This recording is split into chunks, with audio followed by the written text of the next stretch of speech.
पहाटेच्या 5ला उठलो पाहिजे ही नियमावली ठेवायची आपल्याला. चांगलं वचन करा.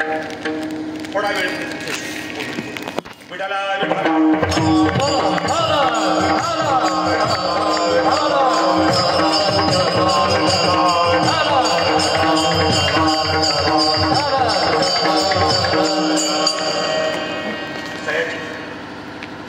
ते बाबा बसलेत ना, तर माझी बॅग आहे. तर बॅगेत माझी पाण्याची बाटली घेऊन सयाजी आमचा चांगला सेवादारीवर चांगला अखिल संत मंडळी ज्यांनी जगाच्या पाठीवर जगद्गुरु ही पदवी प्राप्त केली ते देवोचे श्रीमान श्रीमंत जगतवंदे जगद्गुरु तुकोबरांच्या गोड शब्दात ज्या तुकोबरांनी छातीवर हात मारावा आणि जगताला सांगत राहावं की वेदाचा ज्या तुकोबराने वेदाचा अर्थ कळाला गेला. चारही वेद या गाठ्यामध्ये भरावे. सर्वसामान्य माझ्या मराठी भाषिकांना वेद कळणार नाही याची जाण त्या काळामध्ये माझ्या संत तुकोबांना. मी अजून एक मुद्दा मांडेल. वेद विद्वानांना कळतो, वेद पांडित्यांना कळतो, वेद ब्राह्मणांना कळतो, पण सामान्यांना वेद कळावा याची जाण फक्त आणि फक्त माझ्या संत तुकोबांना. या महाराष्ट्र भूमीला ज्ञानोबा मिळाले, या महाराष्ट्र भूमीला तुकोबा मिळाले. म्हणून साधका तू माऊली पिके सारस्वत तुझी आपावली, या कारणे मी सामुली न संधी तुझी म्हणणारे संत ज्ञानोबा. म्हणून आम्ही परंपरा सांगत असतो. आदिनाथ गुरु सकल सिद्धांचा मचिंद्रमयाचा मुख्य शिष्य गहिनी प्रसादे निवृत्ती दाकार ज्ञानदेवाचा ही परंपरा. आमच्या नवख्या मंडळींच्यासाठी बोलून जातो बरं थोडासा. संत ज्ञानोबरायांना परंपरा नाथ संप्रदायाची, नवनाथांची परंपरा निवृत्तीनाथांच्या पर्यंत. संत ज्ञानोबरायांनी थोडासा बदल केला आणि वारकरी संप्रदायाची उभारणा केली. म्हणून बहिणांनी म्हणावं ज्ञानदेवी रचना पाया आणि शेवट म्हणावं तुका झाला. माझा मुद्दा थोडा लक्षात असावा, बारकाई नाही. संत ज्ञानेश्वर महाराजांना नाथ संप्रदायाची परंपरा मिळाली आणि वारकरी संप्रदायाची उभारणा झाली.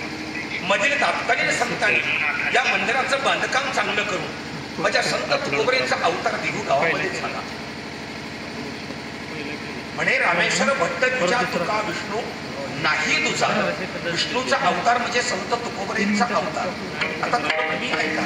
श्रीमंत संत तुकोबरांचे आई वडील पंढरीचे वारकरी.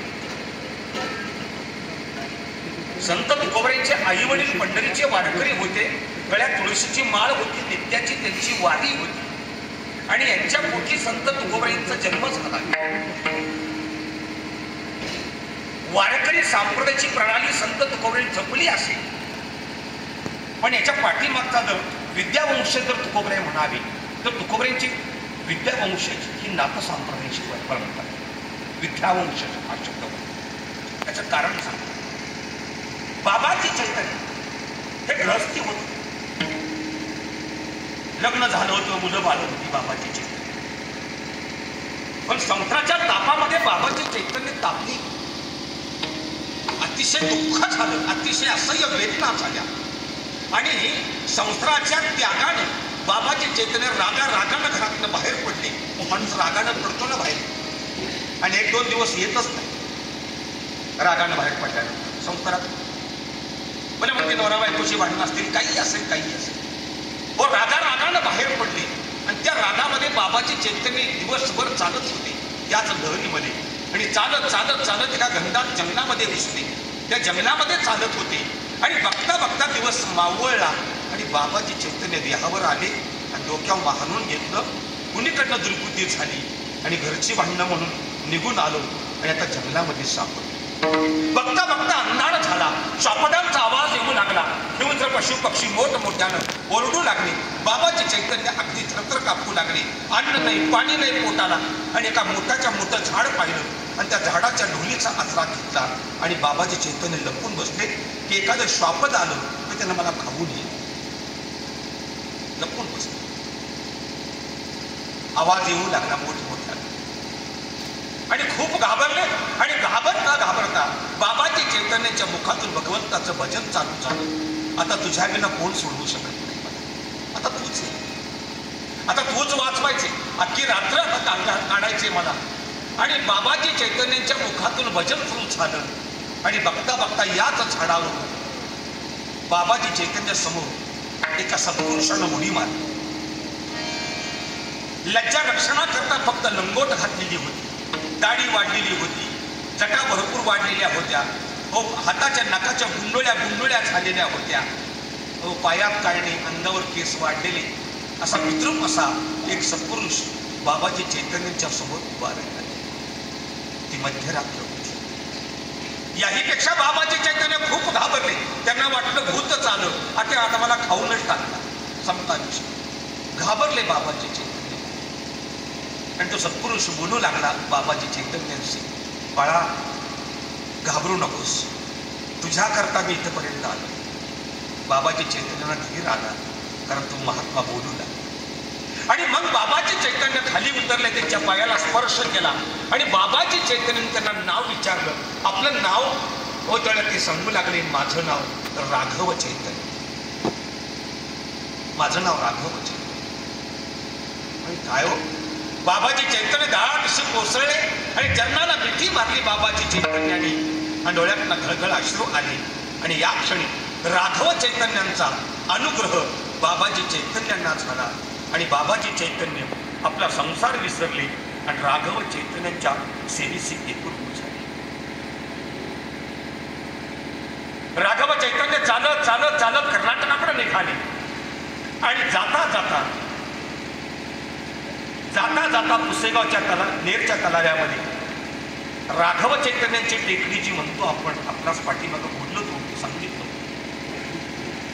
की या राघव चैतन्याची जी टेकडी आहे त्या नेरच्या तलाव्यामध्ये, तिथे येऊन शांत झाले राघव चैतन्य. बरेच दिवस तपश्चर्या झाली, कारण टेकडी आहे आणि टेकडीवर आतमध्ये गुहा आहे आणि आतमध्ये ते मंदिर आहे. तुम्ही गेला होता ना, आतमध्ये ती गुहा आहे. नसला गेलं तर जावा, पण आता काही उपयोग नाही. ते सूर्यनारायणच्या उपवासातच जावं लागतं, कारण तेवढ्या 7 दिवसाकरता ते मंदिर उघडलं जातं. पुन्हा वर्षभर ते मंदिर बंद असतं. ज्याला पुढल्या वर्षी जे मंदिर आपण ते उघडलं ना, ते आतमध्ये दिवा चालू असतो. हा तिथला साक्षात्कार दिवा चालू असतो. राघव चैतन्य खूप छान आहे ते क्षेत्र. शेगावाचे नेरचा तलावा, तिथं बरेच दिवस थांबले राघव चैतन्य. आणि तिथून कर्नाटकात निघाली आणि राघव चैतन्याची समाधी कर्नाटकामध्येच आहे. बाबाजी चैतन्याने विचार केला, आता गुरु गेले, आपले सद्गुरू गेले, आता आपणही समाधी. हा मनामध्ये विचार, बाबाजी चैतन्यांच्या मनामध्ये विचार आला आणि त्याच क्षणी राघव चैतन्याने बाबाजी चैतन्यांना स्वप्न दृष्टांत देऊन सांगितलं की तुला समाधी घेता येणार नाही. म्हणून बाबाजी चैतन्याने विचारलं की मी समाधी का न घ्यावी. मग त्यांनी सांगितलं की देहूमध्ये मोरे घराण्यामध्ये तुकाराम नावाची व्यक्ती जन्माला आली, ते सत्पुरुष, तो अवतारी पुरुष. या संत तुकोबऱ्यांना तुझ्याकडून अनुग्रह झाल्याशिवाय तुला समाधी घेता येणारच नाही. म्हणून बाबाजी चैतन्यांना आदेश झाला राघव चैतन्याचा. आणि त्या दिवसापासून बाबाजी चैतन्य आणि तुकोबऱ्या एकमेकाच्या भेटीमध्ये कधीच शक्य नाही झालं. दोघांची भेटच होत नव्हती. आणि अशा वेळी आपणास गुरुपरंपरेचे अभंग वाचताना आपल्या लक्षामध्ये येतं की बाबाजी चैतन्य हे संत तुकोबऱ्यांच्या स्वप्नामध्ये गेले. बरोबर आहे ना? बाबाजी चैतन्य संत तुकोबऱ्यांच्या स्वप्नामध्ये गेली आणि स्वप्नामध्ये जाऊन संत तुकोबऱ्यांना अनुग्रह दिला. कारण तुकोबरे सांगू लागले, पहाटे मला स्वप्न पडलं, मी गंगेच्या स्नानाकरता गेलो, अंधारामध्ये चालता चालता माझा पाय लागला कुणाला तरी. मी खाली वाकून पाहिलं, कोण एक भला साधू, दाढी जटा वाढलेल्या, रुद्राक्षा माळा गळ्यामध्ये, कफणी अंगावर, व्याघ्रासनावर बसलेला आहे, कमंडलू जवळ आहे, पुडी जवळ आहे, खडावा पुढे ठेवले आणि माझा पाय लागला या साधू महात्म्याला. तुकोबऱ्यांना दुःख झालं, डोळ्यातून अश्रू आले. महाराज सांगू लागले, मी जगाला सांगतो भजनी रिक्षेप त्याची पै मरण, भजनामध्ये कीर्तनामध्ये विक्षेप नाही आणायचा. आणि माझ्याकडनं काय घडलं तर एका साधू महात्म्याला पाय लागला. तुकोबराय म्हणतात मी दवारदिशी कोसळलो, डोळ्यात अश्रू आले, मी क्षमा मागितली. तो साधू महात्मा हसला आणि म्हणून मी नाव विचारलं. तो महात्मा नाव सांगू लागला, बाबाजी आपुले.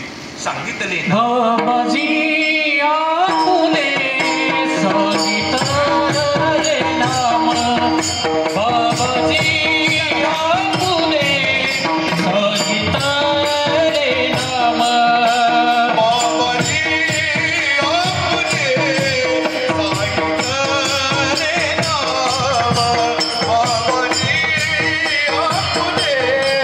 सांगितले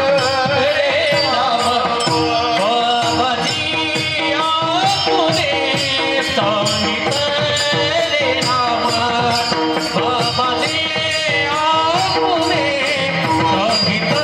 सांगितले नाम,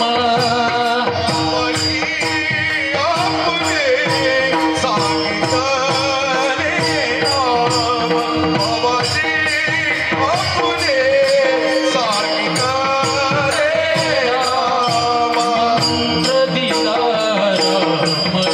नाम, मंत्र दिला राम कृष्ण हरी, मंत्राली वाटे जाताना सापडीले वाटे जाताना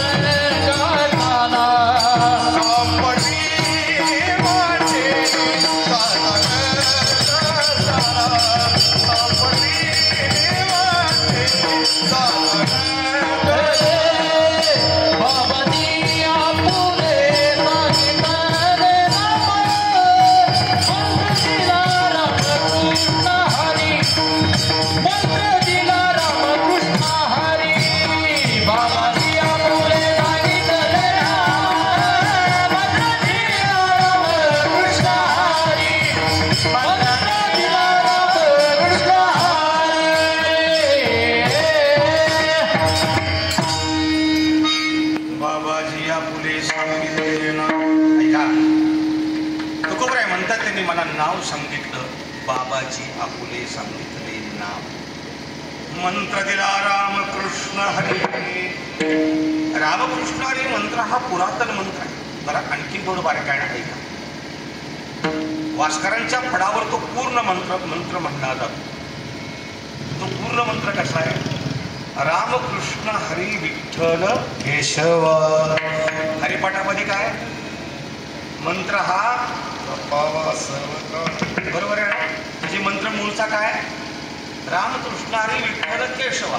पण बाबाजी चैतन्याने संत तुकोबरांना विठ्ठल आणि केशवा हे दोन नावं बाजूला काढली आणि रामकृष्ण हरी नावाचा मंत्र दिला. आता इथपर्यंत तुम्हाला मी सांगितलं. तुमचं आता फक्त डोकं काय ठेवत जा, म्हणजे मलाही कळत आहे. हा, म्हणून त्यांनी प्रमाण तुम्हाला आता सांगितलं. सापडविले वाटे, सापडले नाही बरं. हा, मला सापडवून घेतलं. जसं एखादी आई म्हणते ना, बाळा तुम्हाला पकडायला बरं, एवढं बाळ आईला पकडायला पळतं, आई हळूहळू पळते आणि बाळ आईला पकडतं. संपला विषय. आईनं त्याला सापडवून घेतलं. तुकोबराय म्हणतात माझ्या सद्गुरूंनी मला सापडवून घेतलं. आता म्हणणार काही म्हणजे ते सापडली वाटे, भजे खातोरीत भावनायुक्त, लोपले ज्ञान जग्या हित नेनती कोणी आवताव पांडुरंग, आणि खुली कन्या पुत्र होती जे साथी. काही म्हणायचं, काही म्हणायचं. माझ्या सद्गुरूंनी मला सापडवून घेतलं आणि त्यांनी मला मंत्र दिला. आता एवढा मुद्दा मांडला, आता जास्त पुढे बोलत नाही. या श्रीमंत संत तुकोबरायांची ही जी परंपरा आहे ती नाथ संप्रदायाची परंपरा आहे. हा मुद्दा व्हायचा दोन्ही, कारण उगम तिथं आहे, उगम तिथं आहे. नाथ संप्रदायाची उगम आहे, वारकरी संप्रदायाची उगम.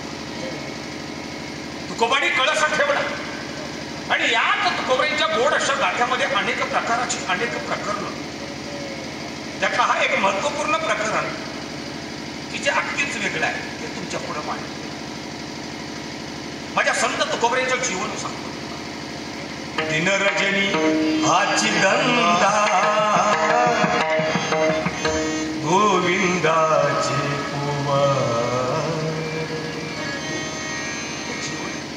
रात्र असावी दिवस असावा व कधी काळी तुकोबऱ्यांनी उठावं आणि भगवत भजन करत, कधी भंडारा भामचंद्राव आळंदीला पुण्याला झाडांच्या पहाडांच्या वेलींच्या वृक्षांच्या पशूंच्या पक्ष्यांच्या संगतीमध्ये दिला. जेथे जातो तेथे तुम्हाला जेथे जातो तेथे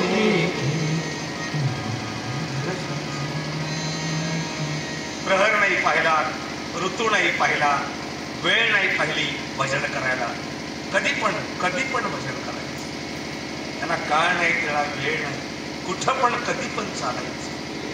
ते संत तुकोबा. भगवान परमात्म्याला हाका देऊन सांगतात की देवा, अरे तू सांगितलं म्हणून जगत उद्धार करण्याकरता या मृत्यू लोकामध्ये परमात्मा आलो रे. पण तूच मला म्हणाला होता की या मृत्यू लोकामध्ये महाराज तुम्हाला मरण येणार नाही आणि मी तुम्हाला